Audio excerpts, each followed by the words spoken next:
Hi పెట్టండి.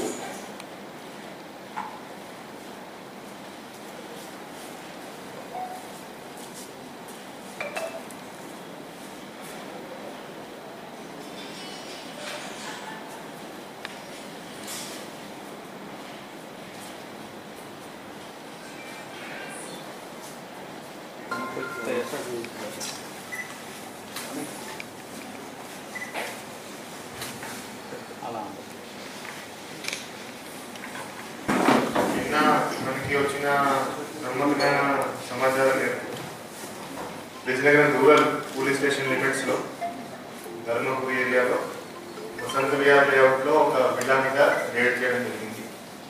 ఆ విల్లాలో మనకి ముగ్గురు దొరికారు. వాళ్ళ దగ్గర 22 kgs గాంజా కూడా దొరికింది. గాంజాతో పాటు ఈ కొంత ప్యాకింగ్ మెటీరియల్, కొన్ని tape rolls, brown paper, comfort bottle, so అదేవిధంగా ఈ scissors, trolley bags, weighing machine కూడా దొరికింది. సో వాళ్ళని ఇంటర్రోగేట్ చేస్తే వీళ్ళు ముగ్గురు నార్త్ ఇండియాకి సంబంధించిన వాళ్ళు. ఒకరు మేరట్ అతను, మొహమ్మద్ వసీం అనే అతను, ఏవాన్ అనే అతను మేరట్ నుంచి ఇక్కడ అరౌండ్ లాస్ట్ 1.5 year నుంచి ఇక్కడ ఉంటున్నాడు విజయనగరంలో.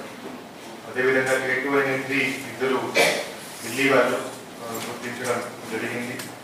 సో ఈ మొహమ్మద్ వసీం అనే అతను ఇక్కడ విజయనగరంలో ఉండి ఇలానే ఒక హౌస్ రెంట్ మీద తీసుకొని ఏజెన్సీ ఏరియా నుంచి ఇక్కడికి గాంజా తీసుకొచ్చి ఇక్కడ గాంజా ప్యాక్ చేసి దాన్ని ట్రైన్ ద్వారా ఢిల్లీకి పంపడం జరుగుతూ ఉంది. అతని కన్ఫెషన్ మేరకు ఇది ఆల్మోస్ట్ మోర్ దెన్ 1 year నుంచి ఇది వాళ్ళు చేస్తున్నారు. విజయనగరం టౌన్లో వేరే వేరే ప్రాంతాల్లో వాళ్ళు ఈ ఇల్లు రెంట్ మీద తీసుకొని దాంట్లో ఏజెన్సీ ఏరియా నుంచి గాంజా తీసుకొచ్చి ప్యాక్ చేసి ఢిల్లీకి పంపడం జరుగుతూ ఉంది. వీళ్ళ అందరూ బాస్ అంటే ఒక మొహమ్మద్ కబీర్ అనే అతను కూడా ఢిల్లీ అతను. అతని డైరెక్షన్ మేరకు ఇదంతా నడుస్తూ ఉంది. సో మొహమ్మద్ వసీం ఇక్కడ ఉండి అంతా కోఆర్డినేట్ చేస్తాడు. మొహమ్మద్ కబీర్ ఢిల్లీలో ఉండి ఇదంతా కోఆర్డినేట్ చేయడం జరుగుతూ ఉంది. సో మొహమ్మద్ కబీర్ అనే అతను ఏజెన్సీలో కొంతమందితో కాంటాక్ట్ చేసి అక్కడ గాంజా ప్రక్రియ చేసుకొని ఆ గాంజాను కొంతమంది ద్వారా విజయనగరంకి తరలించి ఇక్కడ ప్యాక్ చేసుకొని మళ్ళా దాన్ని ఈ బ్యాగ్స్లో దాచిపెట్టి, ఈ బట్టల కింద దాచిపెట్టి ఢిల్లీకి ట్రాన్స్పోర్ట్ చేయడం జరుగుతాము. ఎవరైతే A2 and 3 ఉన్నారో ఇన్ఫ్రోజ్ అలగ్ అండ్ రుపయ్యా ఖుర్షీద్ వాళ్ళిద్దరూ ఢిల్లీ నుంచి ఈ గాంజా ప్యాక్ అయిన గాంజా తీసుకువెళ్ళడానికి రావడం జరిగింది. ఇంతకుముందు కూడా వాళ్ళు కొన్నిసార్లు విజయనగరం వచ్చి ఈ గాంజా తీసుకెళ్ళడం జరిగింది. సో ఇదంతా చాలా సఫిస్టికేటెడ్ మేనర్లో, చాలా ప్లాంట్ మేనర్లో వీళ్ళంతా ఆర్గనైజ్ చేసి చేస్తున్నారు. దీంట్లో ఈ ఈవెన్ ట్రాన్సాక్షన్స్ కూడా వాళ్ళు ఏమీ బ్యాంక్ అకౌంట్ లేకుండా క్యాష్ డిపాజిట్ మెషిన్స్లో అంతా బ్యాంక్ ట్రాన్సాక్షన్స్ చేసి వాళ్ళకి పేమెంట్ కూడా డైరెక్ట్గా కబీర్ అనే అతను ఢిల్లీ నుంచి క్యాష్ డిపాజిట్ మెషిన్ ద్వారా చేయడం జరుగుతాము. సో ఈ కేసులో ముగ్గురిని అరెస్ట్ చేశాము. ఆ కబీర్ అనే అతను ఇంకా రెస్పాండింగ్లో ఉన్నాడు, అతన్ని కూడా అరెస్ట్ చేస్తాము. అదేవిధంగా ఎవరైతే అరకు నుంచి మెయిన్ అతను గాంజా పంపిస్తున్నాడు జీ విశ్వనాథన్ అని, అతన్ని కూడా దాదాపు అరెస్ట్ చేయడం జరుగుతుంది. అదేవిధంగా అరకు నుంచి ఎవరైతే ఈ గాంజా ట్రాన్స్పోర్ట్ చేస్తున్నారో విజయనగరం వరకు వాళ్ళని కూడా అరెస్ట్ చేయడం జరుగుతుంది.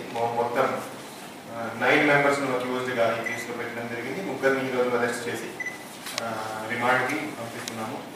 సో ఇట్లాంటిది ఎక్కడైనా అంటే ప్రజల నుంచి మేము కోరేది ఏంటంటే ఇట్లాంటి ఏదైనా ఇన్ఫర్మేషన్ ఏదైనా ఉంటే ఇమీడియట్గా పోలీస్ డిపార్ట్మెంట్తో షేర్ చేసుకోవాలి. అండ్ మీ ఇల్లుని అద్దె మీరు ఇచ్చేటప్పుడు kindly check the antecedents of the person you are giving your house on rent. So వాళ్ళ బ్యాక్గ్రౌండ్ చెక్ చేసుకోవాలి, వాళ్ళు ఏం చేస్తున్నారో చెక్ చేసుకోవాలి. బికాస్ అది చెక్ చేయడం అందరి బాధ్యత. అండ్ అది మీరు రెస్పాన్సిబుల్గా మీ ఇల్లుని ఎవరు దేనికోసం యూజ్ చేస్తున్నారు మీరు ఖచ్చితంగా అందరూ కూడా దాని మీద దృష్టి పెట్టాలి. అండ్ దాన్ని మీరు సర్టన్ చేసుకోవాల్సి ఉంటుంది. Thank you. Bhogapuram inspector Vizianagaram rural SI గారు అండ్ టాస్క్ ఫోర్స్ సిబ్బంది అందరికీ అభినందిస్తున్నాను. Thank you.